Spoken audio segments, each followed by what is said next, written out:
سب دیکھنے اور سننے والوں کی خدمت میں محبت بھرا سلام۔ ناظرین، پاکستان میں جو اقلیت لفظ بولا جاتا ہے، جس میں آپ سب کے علم میں یا کون کون آتا ہے، ان کے ساتھ کیسے کیسے فراڈ ہوتے ہیں، کیسے کیسے دھوکے ہوتے ہیں، انصاف کی زبانی سنتے ہیں۔ یہ سوشل میڈیا سے مجھے ملا، میں نے کہا آپ تک پہنچ جائے۔ جی کراچی کا ہی واقعہ ہے۔ ہمارا دوست تھا،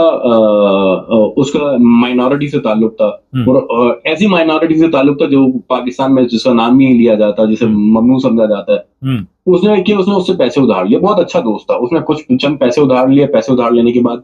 جب اس نے واپس مانگے، مین وائل اس نے کیا کیا، اس نے کہا یار میں تمہارے مذہب کو پڑھنا چاہتا ہوں، لوگ تم پہ اتنی تنقید کرتے ہیں، مجھے بتاؤ تو صحیح تمہارا مذہب۔ اچھا، یہ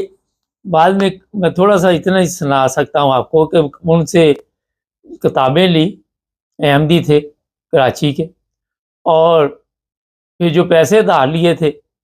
پرابلم اس کی ہوگی کہ بعد میں بتایا گیا کہ آپ نے مجھے کی ہے تبلیغ، اور اگر آپ نے میرے سے دوبارہ پیسے مانگے، بڑا اچھا دوست بتا رہا ہے یہ، تو میں آپ کے اوپر توہین مذہب کا کیس ڈال دوں گا۔ کہ پہلے خود ہی کہا کہ یار بتاؤ تو صحیح آپ کا مذہب کون سا ہے، آپ کا فرقہ کون سا ہے، اور اس کے بعد یہ کہا گیا جناب کہ اب جو دے دیا ہمیں خاموشی اختیار کرو اور دوبارہ مطالبہ نہیں کرنا۔ میرے وہ فیملی جو ہے وہ جرمنی شفٹ ہوگی، کیونکہ ان کو پتہ چل گیا تھا کہ پاکستان میں کسی وقت بھی یہ دوبارہ ہمارے اوپر، یا تو اچھا ہوتا یہ ہے کہ اس طرح کے لوگ جو ہوتے ہیں، جو دو نمبری ہوتے ہیں، مذہب کا تو ہر کوئی استعمال وہاں پہ کر رہا ہے، اس کا تو میں آپ کو روزانہ کچھ نہ کچھ بتاتا رہتا ہوں کہ دوبارہ بلیک میل کرنا تھا۔ جب اس کو دوبارہ پیسے چاہیے تھے،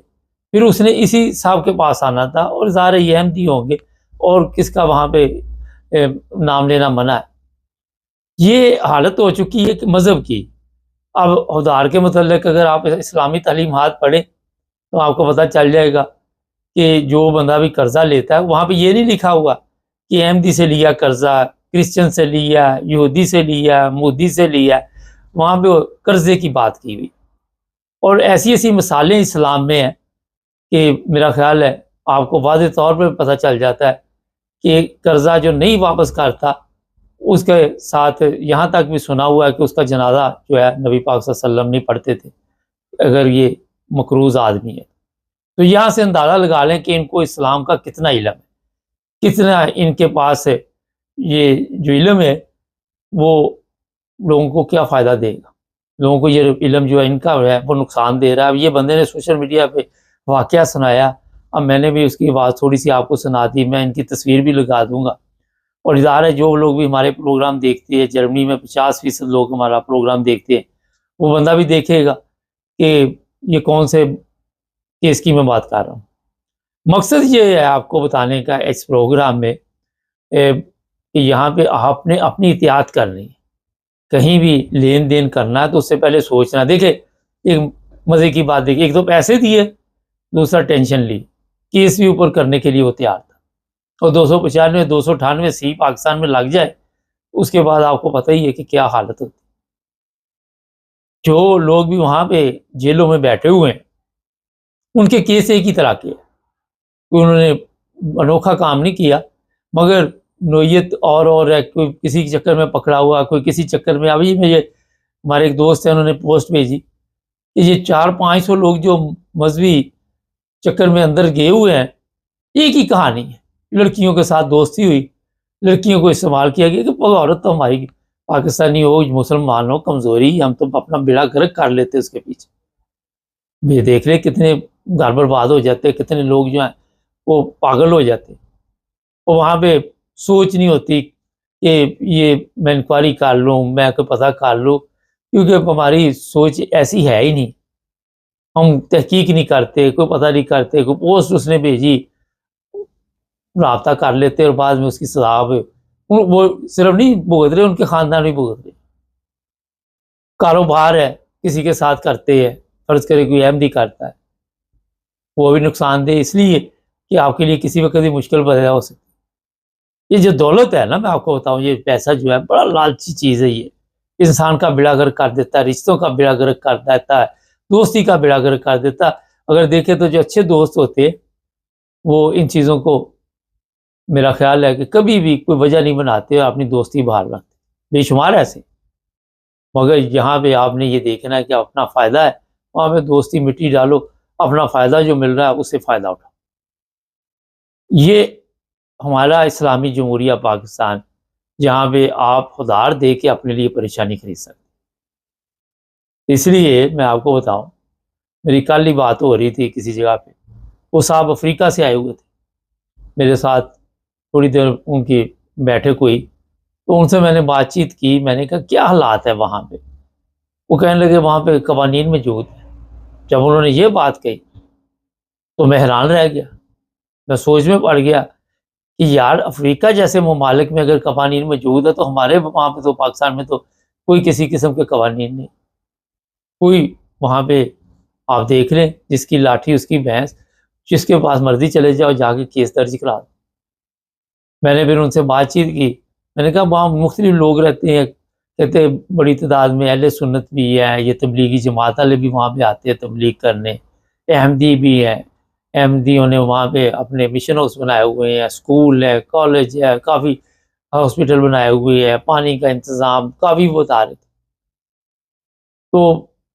باقی میں اپنے طور پہ آپ کو بتاؤں کہ جہاں آپ انسانوں کی خدمت کرتے ہیں وہاں پہ لوگ ظاہر انہی لوگوں کی طرف توجہ دیتے ہیں۔ تو وہ کہتے ہیں وہاں کے قوانین جو ہے وہ کسی کو اجازت نہیں دیتے۔ یہ آپ کا انڈیا دیکھ لیں، وہاں بھی انہوں نے آواز اٹھائی تھی کہ جی احمدیوں کو اقلیت قرار دیں۔ انہوں نے کہا آپ کون ہوتے ہیں، آپ کون ہوتے ہیں ان کو کہنے والے، اور گورنمنٹ کون ہوتی ہے کہ ان کے مذہب میں دخل اندازی؟ یہاں سے آپ اندازہ لگا سکتے ہیں کہ جو سمجھدار، یا جہاں پہ آپ کہہ سکتے ہیں گورنمنٹ جمہوریت ہے، جہاں پہ وہ مذہب کو اپنے سسٹم میں نہیں لانا چاہتے، حالانکہ استعمال ہر جگہ پہ بھی ہوتا ہے، مگر وہاں پہ اس طرح کے قوانین نہیں بنتے جو پاکستان میں بنے ہوئے، اور یہ اسی چیز کا فائدہ اٹھاتے ہیں، جو قوانین بنے ہوتے ہیں اسی چیز کا فائدہ اٹھاتے ہیں۔ اور کس چیز کا فائدہ اٹھانا ہے انہوں نے؟ یہ لوگ جو ہیں اتنے ظالم ہیں، اب اس کو اس طرح نہیں پتا، یہ جو بندہ قرضہ جس نے لیا، کہ جو قرضہ تم نے لیا واپس نہیں دیا تمہارے لیے تو وہ حرام ہو گیا، اس چیز کی اس کو کوئی تمیز تہذیب نے، تبلیغ کیا اس کو پڑ گیا کہ مجھے تبلیغ کی ہے، لیکن یہ اس کو خیال نہیں رہا کہ یہ میں اپنے بچوں کے پیٹ میں جو دوزخ ڈال رہا ہوں، جو جہنم ڈال رہا ہوں، اس سے کل کو کیسی نسل تیار ہوگی، نسل کا بیڑا گرک، ہر چیز کا بیڑا گرک۔ تو یہ جناب پاکستان میں جو لوگ رہتے ہیں سوری ان کو بڑی احتیاط کرنی پڑتی ہے۔ صرف احمدی کی بات نہیں میں کر رہا، کرسچن بھی ہیں، وہ بھی متاثر ہے، ان کو بھی اسی طرح کی مشکلات کا سامنا کرنا پڑتا ہے۔ پچھلے دنوں میرا رابطہ ہوا جرمنی میں، ایک کرسچن فیملی تھی، وہ کہنے لگے کہ یہ کبھی ہمارے پیچھے پڑ جاتے ہیں، کبھی احمدیوں کے پیچھے پڑ جاتے ہیں۔ کرسچن جو ہے ان کی آپ نے دیکھا گھروں کے گھر جلا دیے، بستیوں کی بستیاں جلا دی ان کی۔ تو اسلام کے نام پہ یہ سب کچھ ہو رہا ہے، یہ ہے افسوسناک مسئلہ۔ اسلام کے نام پہ حرام کھا رہے ہیں، اسلام کے نام پہ لوگوں کو لوٹ رہے ہیں، اسلام کے نام پہ جو چیزیں اسلام نے قرضے کے متعلق میں ابھی آپ کو بتایا، خود غیر اسلامی کام کر رہا ہے اور خود بتا رہا ہے کہ جناب آپ کے اوپر میں کیس کر دوں، خود ہی اسے کہہ رہا ہے کتابیں دو۔ پچھلے دنوں ایک میں نے کیس دیکھا تھا، میں نے بتایا تھا، ایک عورت کو پکڑ لیا جی، وہ پولیو کے قطرے پلاتی تھی، پتہ نہیں کس چکر میں، سادہ عورت تھی، اس کو گھیرے میں لے کے، پتہ نہیں ابھی وہ ضمانت ہوئی کہ نہیں ہوئی، پتہ بھی نہیں کیا ہم نے بعد میں، وہ بھی جیل میں بھیج دی۔ پاکستان میں اگر آپ نے رہنا تو ویسے ہی وہ ایک تو جیل ہی ہے، یہ نہ سمجھیں کہ کسی وقت بھی آپ کو کسی بھی چکر میں لے کے ڈال سکتے ہیں، کسی قسم کا تحفظ نہیں وہاں۔ اور وہاں پہ آپ دیکھ لیں یہ جتنے، اچھا اب یہ جس بندے کی بات سنا رہا ہے اس کو اسلام کا علم نہیں ہوگا، اس کو یہ پتا ہوگا کہ یہ قوانین موجود ہیں۔ کبھی کسی جنرل نے آ کے یہ سوچا، کبھی کسی فیلڈ مارشل نے سوچا کہ یہ قوانین ہمارے لیے مشکل بنے ہوئے، کبھی انہوں نے غور کیا؟ کبھی کسی وزیر نے، مشیر نے، کبھی ایک آدھا بندہ اگر اسمبلی میں بول بھی پڑتا ہے، وہ پرویز چیز جیسا، بعد میں پتہ ہی نہیں وہ ستوپی کے سو گیا۔ یہ جاجی آپ کا دیکھ لے، فل پروپیگنڈا کیا جاتا ہے، فل اس کے خلاف محاذ کھول دیے جاتے ہیں، دھمکیاں دی جاتی ہیں انڈر گراؤنڈ، اس کے بچوں کو، بچیوں کو ایسی اچھا دھمکیاں کیا دیتے ہیں جو غیر اسلامی ہیں۔ آپ کے بچوں کو ننگا کریں گے، ان کی ویڈیو بنائیں گے، مطلب دھمکی یہ دی جاتی، اور نام کام صحابہ السلام کے نام پہ ہو رہی۔ یہ بدبخت قوم ہے، اس کو کبھی بھی عقل نہیں آ سکتی، موت تو آ سکتی ہے، عقل نہیں آ سکتی، بالکل میں آپ کو کہہ رہا ہوں۔ تو شرم آنی چاہیے ایسے لوگوں کو جو اس طرح کے کام کرتے ہیں۔ احمدیوں سے آپ پیسے لیتے ہو، جب وہ واپس مانگتے تھے ان کے اوپر کیس کرتے ہیں۔ لعنت ہے تمہاری ایسی زندگی کے اوپر یا ایسی سوچ کے اوپر۔ ایک بندے نے تمہاری مدد کی مشکل وقت میں، اور تم نے اس کے لیے اور مشکل پیدا کرنے کے لیے، لیکن دیکھیں وہ جرمنی آ گئی فیملی، یہاں پہ ظاہر جرمنی میں کوئی پرابلم نہیں آپ کو، اور شاید ان کی زندگی اس سے بہتر گزر رہی ہو سکتا ہے وہاں پہ وہ بھی کھاتے پیتے ہو، ظاہر کھاتے پیتے ہوں گے تو ایسے بدبخت کو قرضہ دیا، لیکن سب سے ضروری ہے جان، اپنی جان کی حفاظت ضروری ہے، اور باقی بعد میں تو چلتا ہی رہتا ہے، جان ہے تو جہان ہے۔ چینل کو سبسکرائب کر لے، جڑے رہے ہمارے ساتھ۔